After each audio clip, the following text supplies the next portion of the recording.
Em primeiro lugar, eu quero agradecer ao deputado Marcelo Freixo, que é professor, que tem conduzido esse debate em nosso nome, no campo da educação e outros debates importantes, onde a educação é essencial para a sociedade brasileira, e agradecer a sua generosidade e deferência para que eu pudesse usar o tempo nesta sessão.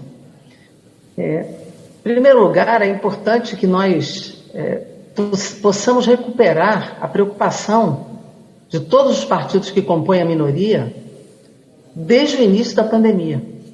Eu quero lembrar aqui, e a professora Dorinha vai lembrar, a deputada Alice Portugal, a deputada Rosa Neide, deputado Marcelo Freixo, deputado Danilo Cabral, tantos parlamentares que atuam com muita força nesse debate da educação, a deputada professora Marcivânia, de que o primeiro projeto que nós aprovamos logo que foi decretada a pandemia no mundo foi exatamente transformar a merenda escolar na cesta básica para as famílias brasileiras. De que o FNDE autorizasse que a merenda escolar, que os gestores municipais pudessem utilizar a merenda escolar para a cesta básica às famílias.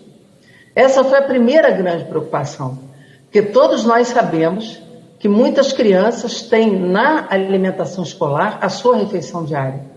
Essa foi a primeira grande preocupação. E, obviamente, nós deveríamos, e todos que aqui hoje falaram da refeição escolar, deveriam estar preocupados em fiscalizar o cumprimento desta decisão do Parlamento brasileiro. O tempo todo nós falamos aqui que o que garante, durante a pandemia, também a alimentação das famílias é um auxílio emergencial de R$600, pelo menos.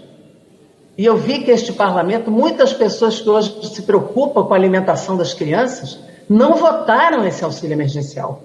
Votaram com o governo Bolsonaro um auxílio agora de R$150. Quando o gás de cozinha foi a 130, já está em 130, R$136 no Brasil. Eu não vi nesse momento alguns dos parlamentares que falam da alimentação na escola se preocuparam em garantir às mães, inclusive, de famílias monoparentais, esse recurso. Essas mães hoje devem estar ganhando no máximo R$370 para garantir a alimentação das suas famílias e dos seus filhos. E todos os dados, todos, de qualquer instituto, público ou privado, mostram que as famílias mais pobres do Brasil hoje são chefiadas pelas mulheres.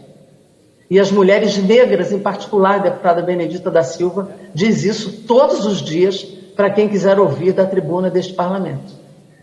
Então, nesse momento, quando nós estamos discutindo a escola, e eu ouço isso de todas as parlamentares dedicadíssimas a esse tema nesta casa, quando nós estamos discutindo a educação brasileira, nós não estamos nem um pouco distantes deste debate. Ao contrário, nós estamos olhando para a desigualdade regional deste país, que é imensa, Não adianta falar da escola privada, da alta classe média do Paraná, ou do Rio Grande do Sul, ou de Brasília, ou mesmo do Rio de Janeiro ou de São Paulo. Nós estamos falando, deputada Benedita, da escola de Nova Iguaçu, ou da periferia do Rio de Janeiro, ou do Nordeste ou do Norte desse país, ou mesmo do Centro-Oeste ou da Ceilândia, ou de qualquer outra cidade do Rio de Janeiro, ou de qualquer outro estado do Brasil, que vive uma situação de não ter encanada como Caxias, aqui no estado do Rio de Janeiro, onde a maioria das escolas não tem água encanada. Então, nós estamos falando de uma situação onde a higiene e a segurança dos profissionais da educação, eu não falo só dos professores, estou falando da merendeira, eu estou falando dos profissionais, dos inspetores e de outros profissionais que atuam nas escolas, que não tem nem como ir para a escola que não seja um transporte coletivo lotado. E nós hoje tivemos 3.321 mortes no Brasil. Basta olhar para a ciência, basta falar o que falam os cientistas. E não adianta me vir com o exemplo da Finlândia, da Suécia, da Alemanha. Não adianta falar de outros países que investiram bilhões para fazer o retorno à escola acontecer. São exemplos lindos, mas que não cabem na realidade brasileira. Então não venham aqui falar que nós estamos insensíveis à realidade social brasileira, que somos nós que compomos a minoria deste parlamento, que temos discutido socialmente esse país com auxílio emergencial para geração de emprego, apelando, quase que suplicando para que este parlamento não fique de costas à realidade brasileira, que é o que ele tem feito há algum tempo, de se virar de costas e votar uma agenda de uma política econômica agravada por este governo, que não se preocupa em nenhum momento com a vida do povo brasileiro, que tem gerado mortes, que tem aumentado e agravado a situação do povo brasileiro. Então, essa votação foi por convicção. Nós queremos as escolas abertas, mas com segurança, com vacinação, com garantia de que as pessoas não irão para a escola e voltarão doentes.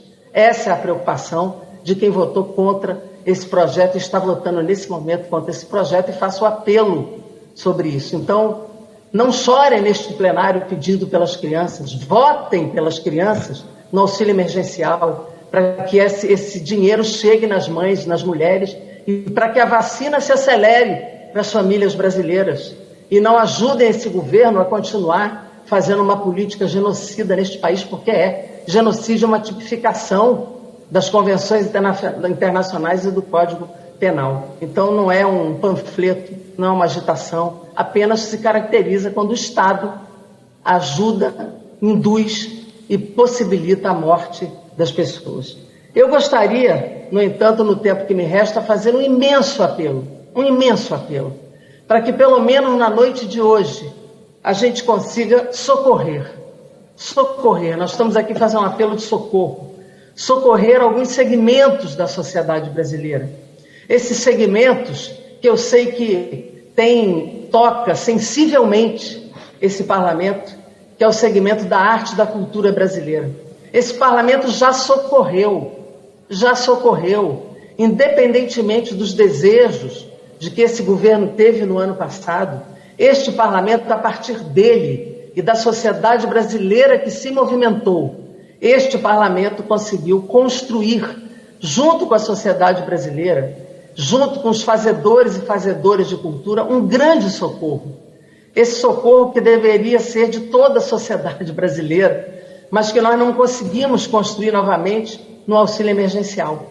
Mas esse socorro que foi dado em 2020, esse dinheiro de 3 bilhões de reais que foram importantes para a cultura brasileira, ainda restam nas contas dos estados e municípios em torno de 700 milhões de reais, que precisam ser liberados. Há um desespero no país, porque a pandemia não melhorou, ela piorou, e as pessoas não conseguem trabalhar, estão desesperadas, muitos estão passando fome, estão vendendo seus instrumentos, não estão conseguindo mais seguir na vida sem aquele coleguismo de uma cesta básica auxiliada pelo seu colega, sem a coleta de financiamento dos seus parceiros. As suas famílias estão em dificuldade também.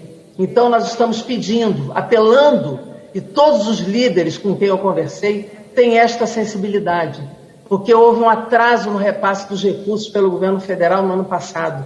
A última parcela foi em outubro da Lei Aldir Blanc.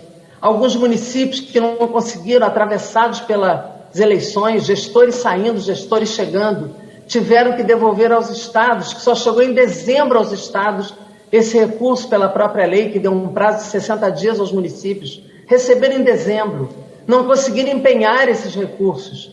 E, portanto, nessa medida provisória que o governo fez em dezembro, não conseguiu dar conta, porque só permitiu a execução de recursos empenhados até dezembro. Isso não foi possível de aplicar todos os recursos, e sobraram nas contas em torno de 700 milhões. A lei que veio do Senado e que incorporou muitos projetos da Câmara, muitos projetos, 12 projetos da Câmara, contempla a liberação desses recursos, a prorrogação da prestação de contas, o alargamento do prazo da Lei Rouanet, das contrapartidas, e resolve, pelo menos emergencialmente, a conclusão do que foram os objetivos deste parlamento e dos gestores e artistas e técnicos e educadores, oficineiros, ponteiros de cultura de todo esse país. O apelo que eu faço, deputado Arthur Lira, é que a gente consiga ainda hoje dar essa vitória à arte e à cultura brasileiras através da conclusão da liberação dos recursos da Lei Aldir Blanc. Todos estão acompanhando, estão esperando que a gente consiga votar ainda hoje, nem que a gente vá até às 2 da manhã. Agradeço Muito obrigada, deputado. Muito obrigado pelo tempo de liderança, deputado Marcelo Cruz. Um beijo. Só espero que o direito